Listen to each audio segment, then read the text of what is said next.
Hey everybody, it's me, Matt AD, A1 Solutions Group. So, got this question. I didn't get the question, but I looked at it on Reddit. It was about, to raise your credit score, should I pay down debt or should, get more credit cards?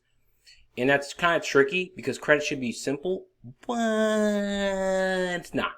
Okay, so first things first.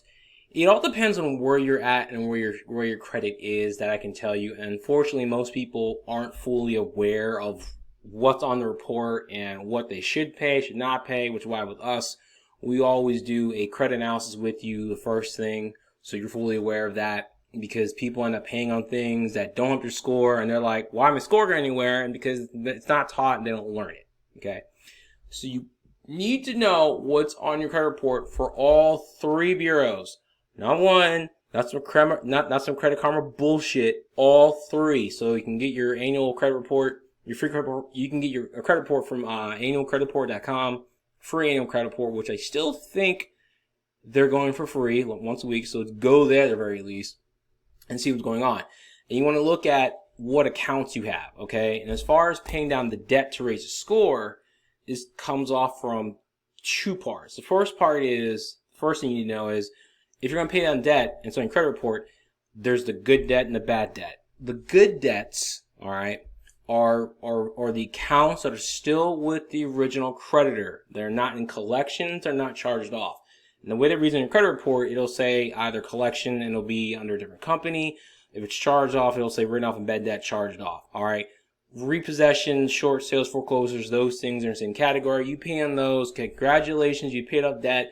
That does not help your score whatsoever, and what's going to happen is when you pay in those items, it'll just show that you have a paid collection, paid charge off, whatever, and your credit goes nowhere and it's still derogatory item, and then therefore when people pull your credit, they're going to see these items on there, and it still makes you look bad, regardless. Okay, so that's number one. Number two, any accounts you have, again, with the original creditor, credit cards, loans, things of that nature. Okay. When in this little caveat here, paying on your installment loans, that's your mortgages, car notes, personal loans, student loans, things like that. Pay those on time, you get points. Paying them faster doesn't really help, but it does get you out of debt faster for those items. Okay. The other thing too is, if you want to really affect your score in this case, right? Paying down the credit card balances will help. Paying them down to, at the very minimum, below 30%. If you can go lower to 2%, or you want to pay it off and be at zero, that'll help too as well. But paying them below 30% of the balance, below 30% of the credit limit helps, okay? And the other thing too about this is, can getting another credit card help your credit score? It can, but here's the thing. It used to be that you can get multiple credit cards and, you'd be penalized. Now you can have 50 and not penalized. What it comes down to is, how many can you handle, first off. Number two, you don't want to get, 10 credit cards and then rump the balances and get caught in credit card debt, because that's the trick there too. You want to pay these debts down, okay? Spend them wisely to build your credit. Buy one thing, pay it off, this way you're showing your payment history good and that you're keeping your utilization low. That's what helps your credit score, okay? And one of the things you can do, if you want a little secret or hack, you can run up the balance past 30%, and then pay it, and then on the statement date. Now, statement date is gonna be different from the due date. That's when the whole account reports to the actual bureau itself for that activity. You want to pay down the balance, okay, before or the day of the statement date, okay? Pay down to 2%, and it'll report to the bureaus, and then it'll show to the bureaus that you are using your credit, but you're being responsible with it and keeping it low. That's the way to do it, okay? And in this scenario, it depends on who you are, where your credit's at, what you have to help boost your score. So yes, paying down your credit card balances below 30% and lower will help. Getting more credit cards may not be the best thing if you're drowning in credit card debt. Do not get more. Just pay off what you have and keep it going. The other thing too, I'll throw this in here because a lot of people don't understand this. Because some people think that they close credit card account, it'll help them, or they stop using it, they won't be negatively impacted. Unfortunately, if you close a credit card account, or if the creditor does, you can lose 100 points or more and never get those points back ever again.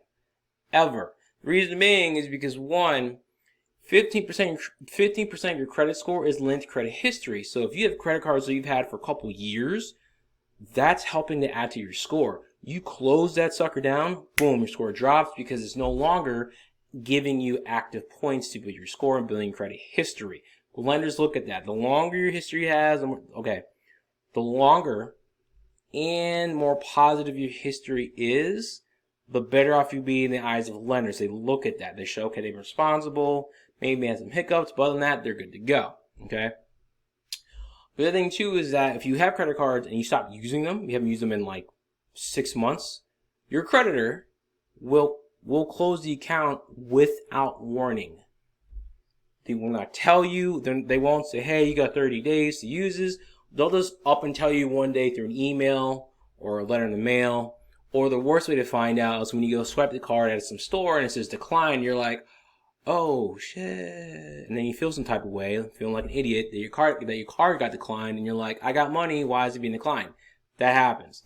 And the reason why they'll do that is because it costs them money to report your activity to the bureaus. It's not free.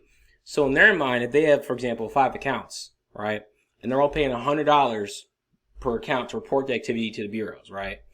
If out of those 5 accounts, 3 are not being active, they're like, we're wasting $500. We could save 3 and only report to 2, and they'll do that. Boom, and then you lose points. So keep that in mind. It's something that's not really talked about. Unfortunately, I talk to people who they get their credit cards out or they cancel them. They think they're doing a good thing, and the score plummets. So the only time I recommend closing a credit card account is if you absolutely have to, and it's last resort and it's necessary. Fine, do what you got to do. But if you don't have to and you just keep it chill, spend gas on one, groceries another, paying them down, pay them off, and just keep doing that, you'll be good to go. Okay. So, and at the end of this, again, depends on where you're at. Know what's on your report, get it. Bare minimum Credit Karma, but I don't recommend it. But get all 3. See what accounts are on there. See what accounts are still with the original creditor. Pay those down. All right. And the only way I would recommend getting a new card is, one, if your credit's good enough to get one. But we do have some resources and links below that will allow you to get a credit card without doing a hard credit check. It is a secure card with Credit Builder secure card. You can do that. But if you do need more revolving credit, let's say you only have 2 credit cards. All right. If you have 1 or 2, I'll recommend this. You can go out and get a 3rd one, okay? But you need to know what's on your report, know how to read it, and know what's going on. If you have these 2 credit cards, right, and you got high utilization and late payments and all sorts of things, don't apply. Working, getting those late payments removed and paying the balances and establishing a good payment history. That's what you want to do, all right? If your stuff is fine, okay, you're good to go, and you're paying on the balance, right? Fine, go apply for 1. Do not go crazy and apply for a whole bunch. Apply for 1, boop, and build that history up. This is what you want to do. The credit game, the game of credit. Credit's not built overnight. It is a marathon, not a sprint. Are there some ways you can get boosts? Sure. But unfortunately, that boost only gets you so far, and from there, you got to keep it up, keep the momentum going. It won't do that itself. It comes down to you. At the end of the day, your credit is determined by you. And the bureaus and what happens to it is determined by you. That being said, hope this video helps. Got any questions? Comment below. Let me know. Excuse me. Take care. I look forward to speaking with you soon. Peace.